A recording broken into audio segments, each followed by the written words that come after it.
The Kavanaugh hearing expected for Monday has been consuming the Trump White House and Donald Trump's White House counsel, Don McGahn. But meanwhile, Bob Mueller is moving ahead with key steps in the Russia probe. In fact, Politico's Josh Gerstein has an interesting report that the Manafort plea deal was really designed to be Trump-proof, discouraging any later pardon for Paul Manafort. Trump's lawyer, Rudy Giuliani, though, says he's talked to Manafort legal team as recently as this weekend after Manafort's plea. Now, the deal lets prosecutors go after Manafort's forfeited assets at any time.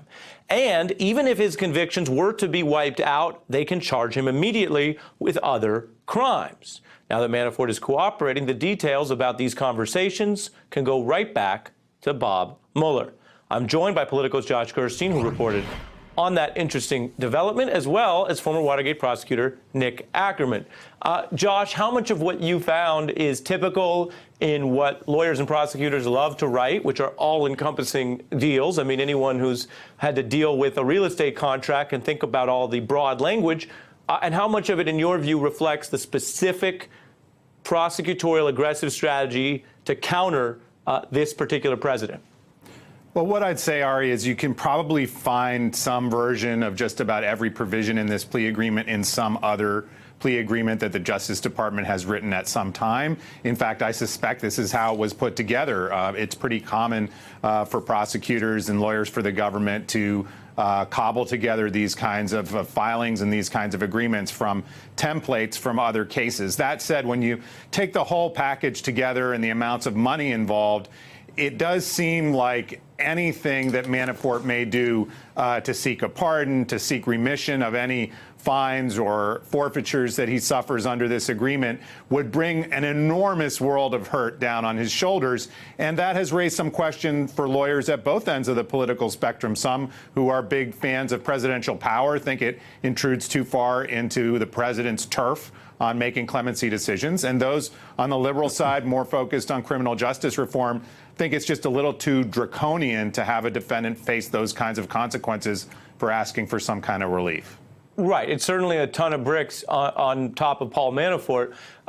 Nick, when you look at this and you look at what they're setting out to do you think that this decreases the likelihood of Donald Trump interfering? I think this is basically pardon-proof, Ari. If you look, the real key here is the information that Mr. Manafort pled to. This information is 38 pages, plus it contains a number of exhibits. I don't care how many templates they have in the Department of Justice. Never in my over 40 years of criminal practice as both a prosecutor and a defense lawyer have I ever seen an information that doesn't go the usual standard 2 or 3 pages. I mean, what they did here... Right, well, let's spell out what you're getting at is that level of detail is effectively a huge public confession, which can play out in all sorts of different ways and potentially with local authorities as well. That's right. He has admitted to every single fact in this document.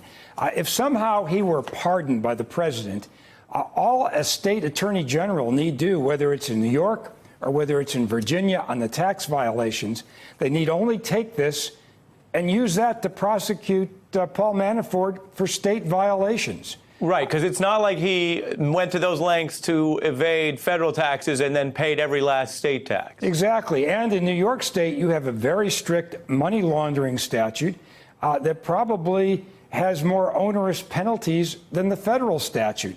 And when you tie that together with this plea agreement, the cooperation agreement, it basically says the office and any other party could be any state attorney general, will be free to use against your client directly and indirectly in any criminal proceeding. Right. That means a state proceeding as well as any other government proceeding.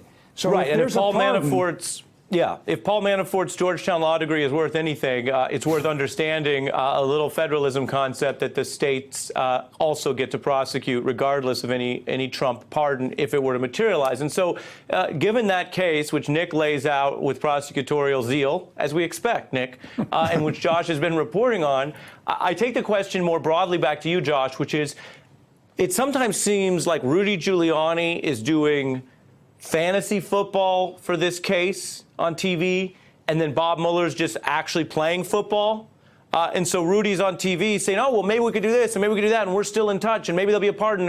And that sounds fine for the length of a TV segment, and we're not against TV segments around here. But there is life outside of the four corners of this box, and that's where you have Bob Mueller playing real football. Do you think that's a fair way to look at it?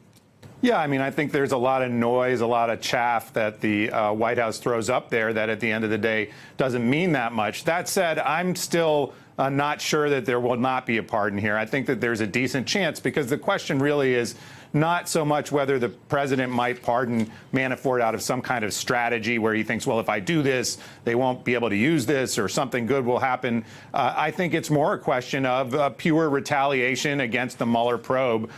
They can take their big trophy at this point and somehow upend the game, so you're saying, knock the chess table over. You're saying something very sad, which is that because Donald Trump might treat the pardon power like an angry tweet, it's more likely to have a pardon even if it backfires on him. I think so. And remember, the prosecutors, they have Manafort's story in various ways, in the way that Nick just said that he stipulated to his story about himself. But there's been probably a series of proffer meetings already. There could be more taking place as soon as this week. And they have all that information now written down and usable in some form. Maybe they can even put him in front of a grand jury, because I don't think the pardon will play out in the course of the next month or two. It will probably come after the election, or maybe even later on. Right. Although doing a pardon after someone has had all their proffer sessions is a very incompetent way to do a potential interference. Hey, I'm Ari Melber from MSNBC. You can see more of our videos right here, or better yet, subscribe to our YouTube channel below. You could have been anywhere in the world, but you're here with us, and we appreciate that.